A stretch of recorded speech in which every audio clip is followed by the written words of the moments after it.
Carole Middleton was a hands-on grandmother known for decorating Charlotte's nursery to perfection. When she arrived at Windsor Castle that crisp autumn morning, she had absolutely no clue she was about to see something that would forever shatter her relationship with the royal family. As Princess Catherine's mother, Carole, knew her place, she'd always kept a respectful distance from royal matters, understanding the tricky family hierarchy. But what she witnessed that day woke a fierce, protective instinct within her. A grandmother who would do anything to shield her granddaughter from harm. The invitation to Windsor, ironically, had been a very pleasant surprise. Queen Camilla herself had sent a personal invitation. It was for a private family gathering to celebrate Princess Charlotte's latest academic achievements at Lambrook School. It was supposed to be a small, intimate affair, just the close family gathering to celebrate the young princess's impressive hard work and dedication. Carole was absolutely thrilled to be included. She saw it as a clear sign that the bond between the Middletons and the Windsors was stronger than ever before. But Carole was about to learn a hard lesson. Not all family gatherings are what they seem on the surface. Sometimes the real danger happens when you least expect it. It happens in the places you should feel safest with people who are meant to love and protect you most. It was the perfect setup, and the day started out so beautifully. Carole pulled up to Windsor Castle just after 11 in the morning. She was greeted by the very familiar sight of ancient stone walls and the perfectly kept gardens. She had visited so many times before, but its grandeur always took her breath away. More importantly, she was excited to spend quality time with her granddaughter Charlotte. The young princess was excelling in her studies and truly deserved this moment of recognition. Catherine and William were already there with their 3 children. Prince George was his usual ball of energy, running all over the castle grounds, like he knew every single secret passage and hidden room. Prince Louis was a bit more reserved, but you could see he was just as excited clutching a tiny toy airplane he wanted to show his great-grandmother. And Charlotte, sweet, intelligent Charlotte, was simply beaming with pride over her latest school achievements. By royal standards, this gathering was meant to be relaxed and informal. Camilla had even suggested using the smaller oak room instead of a grand stateroom, hoping to create a cosier atmosphere. An afternoon tea service was planned for later, complete with Charlotte's favourite cucumber sandwiches and scones baked fresh in the castle kitchens. Everything seemed absolutely perfect. Carole spent that first hour just catching up with Catherine and William, listening to all the children's recent adventures and milestones.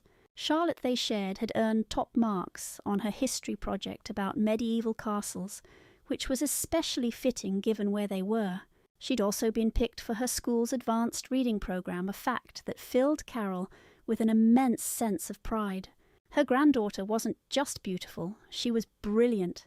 She had a curiosity about the world that reminded Carole so much of Catherine as a girl. Then came the first warning signs.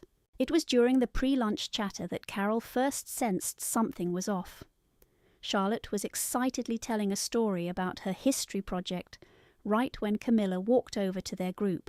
The little girl's face changed instantly, her bright smile quickly fading into a more reserved and cautious expression. It was subtle, the kind of shift most adults would miss entirely.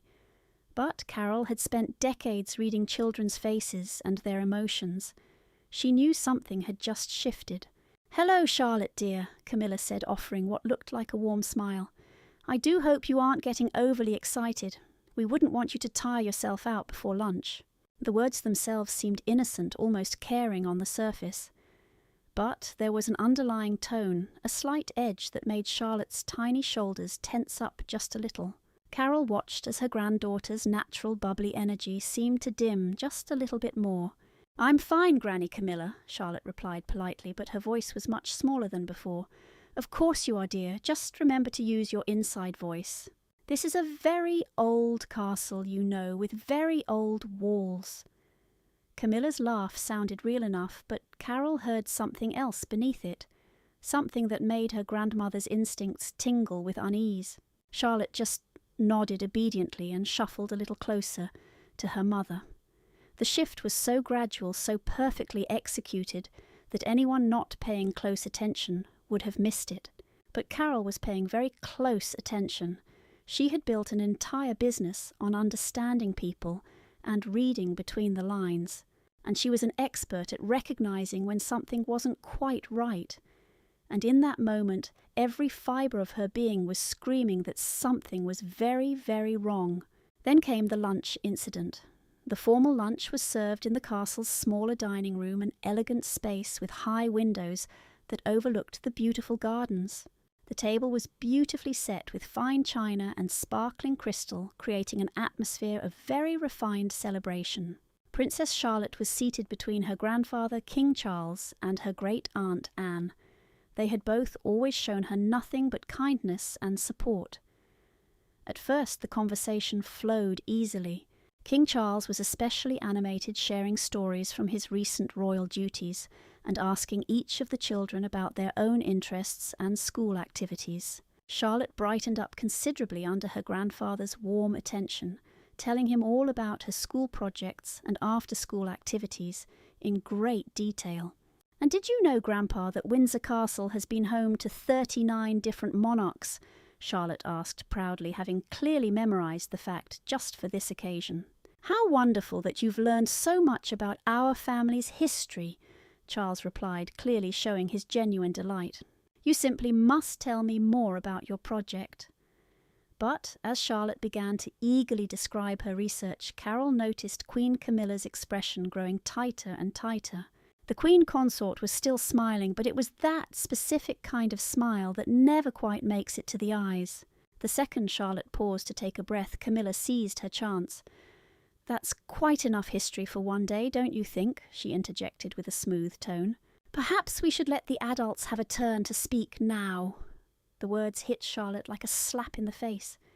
Carole watched as her granddaughter's cheeks flushed bright red with embarrassment. Her brilliant enthusiasm was snuffed out as quickly as a candle in the wind. The little girl fell completely silent, folding her hands in her lap and just staring down at her plate. King Charles looked completely baffled by the sudden shift in the room's atmosphere, glancing between his wife and granddaughter with obvious, deep concern. Across the table, Catherine and William exchanged a significant look, but neither of them spoke up right away. The tension was so thick it was suffocating until Anne finally stepped in, asking about George's soccer and steering the conversation toward much safer territory. But Carole had seen more than enough. The powerful maternal instincts that guided her through raising her own children and building a business empire were now on high alert. This was not a simple misunderstanding or some generational gap in communication. No, this was systematic, it was deliberate, and it was completely unacceptable. And then came the breaking point. After lunch, the family moved out onto the garden terrace for coffee and tea. The October air was crisp but sunny, an absolutely perfect day for being outdoors. The children got permission to go explore the gardens under the careful watch of their protection officers, and Charlotte seemed to regain her natural spark as she ran about with her brothers. Carole was in the middle of a pleasant conversation with Catherine about family plans when she saw Charlotte approaching the terrace all by herself. The young princess had picked a small bouquet of late blooming flowers and was practically beaming with excitement to show her discovery to the adults. "Look what I found," Charlotte called out with a cheerful voice as she climbed up the stone steps. "There are still roses blooming by the south wall." "Oh, how lovely, darling," Catherine replied warmly. "Why don't you go and show everyone?" Charlotte beamed and started walking toward the group of adults, her tiny hands gently cradling the delicate flowers. But before she could get to them, Camilla's voice sliced through the afternoon like glass. "Charlotte, stop right there." The command was so sharp it froze the little princess in her tracks.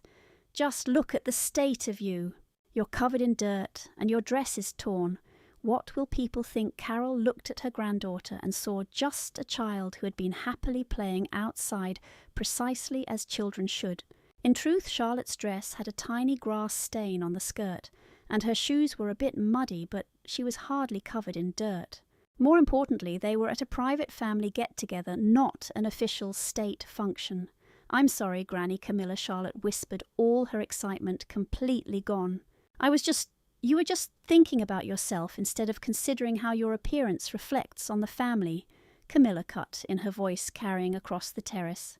A proper young lady doesn't run around like some wild creature getting herself filthy and tearing her nice clothes. Perhaps you should go inside and have your nanny clean you up before you embarrass us any further. The cruelty of the statement hit Carole like a physical punch. She watched as her granddaughter's little face just crumpled, tears immediately threatening to spill from her bright blue eyes. Charlotte's small hands let go of the flowers which scattered across the stone terrace in a heartbreaking symbol that was not lost on anyone who was there. That was the very moment Carole Middleton decided she had heard enough. Every maternal and grandmaternal instinct in her body screamed that this had gone way too far. Her precious granddaughter, a sweet, intelligent, wonderfully behaved child who brought joy to everyone, was being systematically torn down by someone who was supposed to be building her up. The confrontation began. Carole stood up from her chair with that quiet dignity that had always served her so well in business and in her personal life. She walked directly over to Charlotte, knelt down without a care for her designer outfit, and started gathering up the scattered flowers. "These are absolutely beautiful, sweetheart," she said, making her voice loud enough for everyone to hear.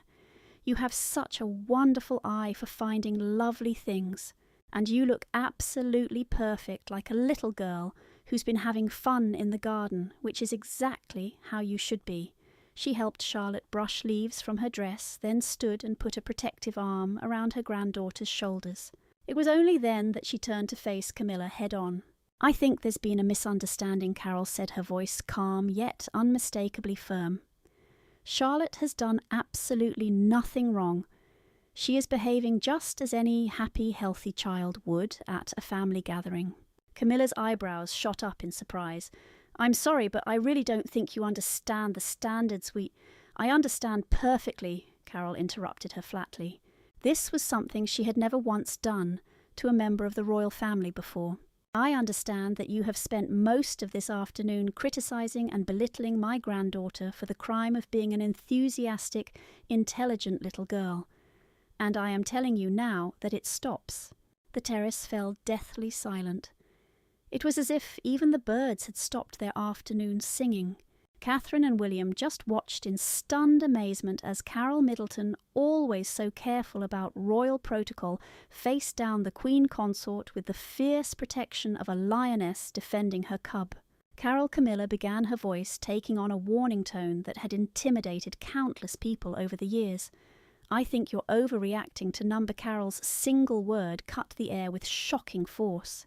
I'm not overreacting, I am responding appropriately to watching someone deliberately attempt to crush a young child's spirit. Charlotte is just 8 years old. She's bright, curious kind and incredibly well behaved. She is also my granddaughter, and I will not stand by and watch anybody at all make her feel small or ashamed for being herself." Charles had already risen from his seat and was moving toward them, clearly uncomfortable with the showdown on his terrace. But Carole was not finished. "I have spent my entire adult life building up the confidence of children, not tearing it down. I've watched Charlotte flourish thanks to the love and encouragement from her parents, from her teachers, and all her grandparents. She is a remarkable little girl who has a very bright future ahead of her, and she deserves to be celebrated, not constantly corrected and criticized." Camilla's face had gone pale underneath her expertly applied makeup. "I was simply trying to help her understand proper behavior by telling her she's embarrassing the family, by making her feel ashamed of her natural curiosity and joy." Carole's voice was still controlled, but her every word carried the weight of pure conviction. "That is not teaching proper behavior, that is emotional manipulation, and it has no place in any family, royal or not." And then came the aftermath. What followed was probably the most uncomfortable silence in Windsor Castle's entire long and storied history. Carole stood her ground, an arm still protectively around Charlotte, while Camilla struggled to find a response that could possibly salvage the moment. Charles looked between them with obvious distress, clearly caught between loyalty to his wife and the growing realization that something truly and deeply problematic had been happening. While Catherine and William remained in their seats, their body language was screaming. They were watching their daughter's grandmother fight a battle that really should have been theirs to fight, and you could see that realization written all over their faces. In the end, it was Princess Charlotte herself who finally broke the silence. She looked up at her grandmother, her eyes full of gratitude, and what looked a lot like relief, and whispered, "Thank you, Grandmama." Those simple words seemed to snap everyone out of their trance. Catherine quickly rose and moved to her daughter's other side, forming a protective shield around the little girl. William followed right behind her, his face set in a way that left zero doubt as to where his loyalties were. "I think," Catherine said quietly, "it might be best if we called it a day." Charles nodded slowly, his usual diplomatic cool, struggling to return after what had just happened. "Perhaps that would be wise. We all seem to need some time to process."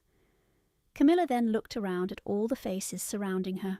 She saw Charlotte's tear-streaked but grateful face, Carole's unblinking protective stance, and Catherine and William's united front. And she saw Charles's obvious discomfort with the whole mess.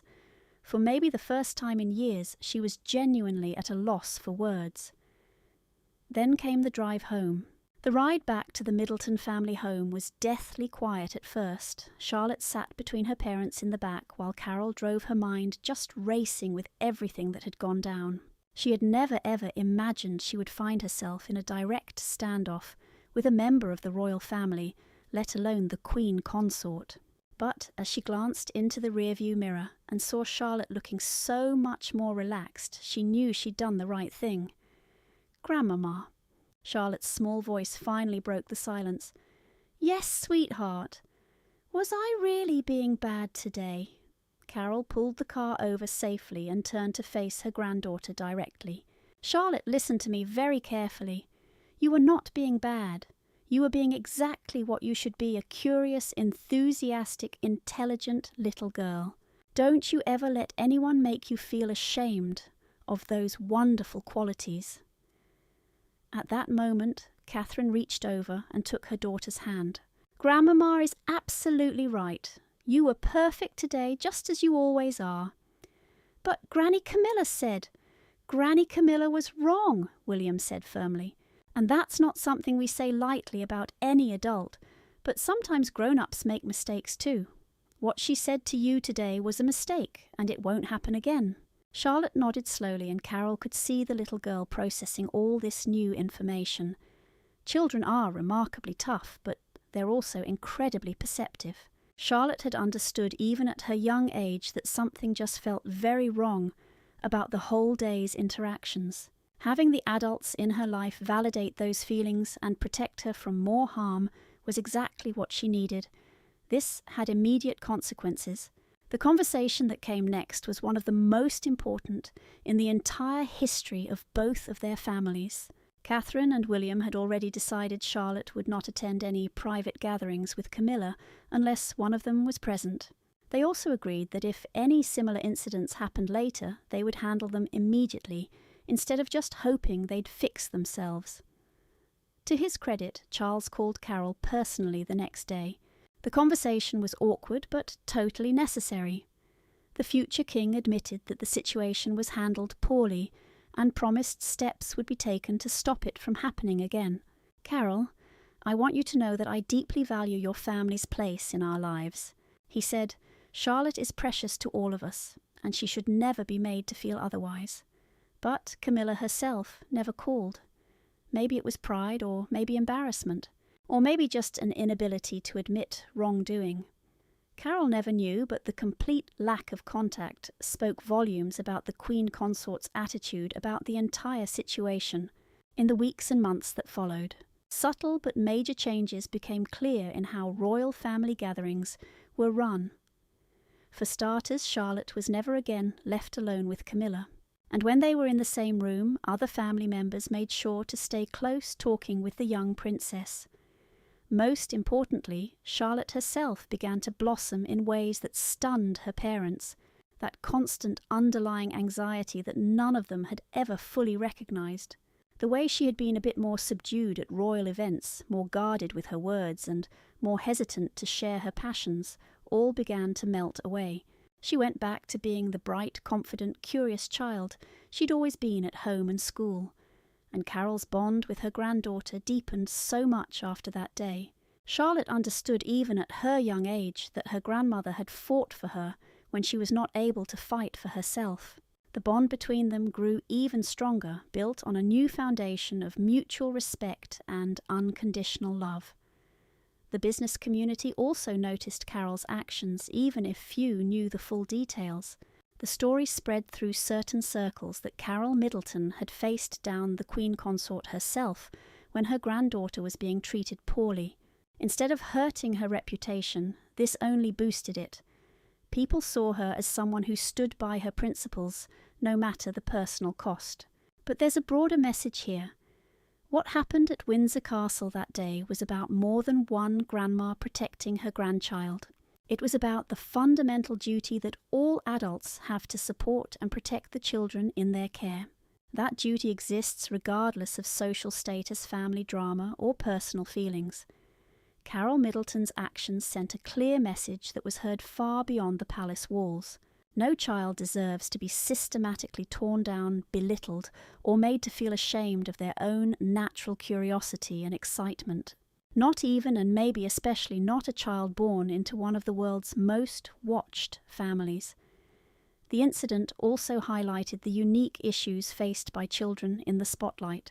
While Charlotte has privileges that most kids could only ever dream of, she also faces pressures and expectations no 8-year-old should ever have to handle. Having adults in her life who put her well-being over royal protocol is not just a benefit, it is essential.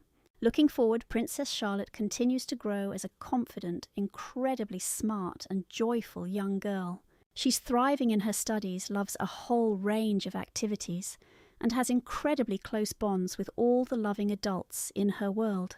The drama of that autumn day is now a key part of their family story, not as a source of shame, but as a testament to how ferociously she is loved and protected. Carole Middleton has never gone on record about what unfolded at Windsor Castle, and it's a safe bet that she never will. But those in her inner circle are certain she would do it all again in a heartbeat if the situation ever called for it.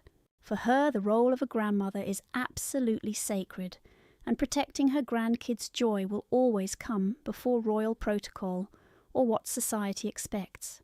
The relationship between Camilla and the Middleton family is still polite, but there's a definite chill in the air now. For public events, they still present a united, respectful front, but that easy, natural warmth has vanished, replaced by something much more carefully staged. Some bridges, once they're burned, can be rebuilt, but never feel quite the same.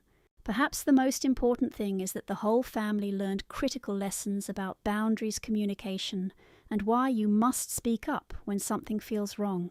Kids are always watching and learning from the grown-ups around them, and Charlotte learned that day she has a family that will fight for her no matter the cost. So what would you have done if you were in Carole Middleton's position? Do you believe she was right to confront the Queen Consort so directly?